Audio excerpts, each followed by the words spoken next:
আমরা নির্বাচন গেছে আল্লাহর বন্ধা হল ততিকৈন খানাইঘাটর মুসলমান হলে ততিকৈন খানাইঘাটর জনগণ হলে নিবেদিত প্রাণ হিসাবে কাজ করছেন, সহযোগিতা দিনের রাইট করছেন, রাইটে দিন করছেন। আমি তো আলহামদুলিল্লাহ আল্লাহর গরব হইয়া মসজিদ হইয়া যদি কসম হলে করাইতো নাই যে 10 টাকা আমি সেওরে দিছি মিলে দেও গুণ নেও আর গুণ দিয়ে তুমি আমার গের বাস একটা টাকা আমি সেওরে একমাত্র আল্লাহর বন্ধা হলো তিনি মহব্বত, আর তিনি মহব্বতে আল্লাহর বন্ধা হলে তিনি রাইট মেহনত। আমি জকিগঞ্জ খানাইঘাটর এই আপামর জনসাধারণের শুকরিয়া আদায় করিয়া শেষ করতে পারতাম না।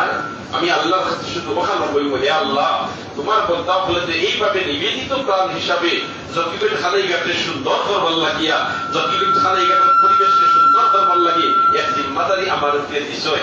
এই জিম্মাদারি দিতে গিয়ে তারা যে মেহনত করছেন তার বদলা আমি দিতাম পারতাম না। তুমি মাহবুদে এরারে উত্তম বদলাহান দান করি, তুমি মাহবুদের উত্তম বদলাহান দান করি।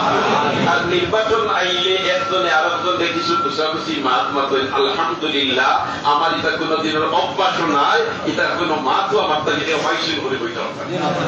তার বাদেও যদি কেউ আমার সমালোচনা করিয়া তা হই, আমি আল্লাহর ঘর মসজিদ হইয়া ওখান হইয়া আল্লাহ তুমি মাহবুদে তার মাফ করো।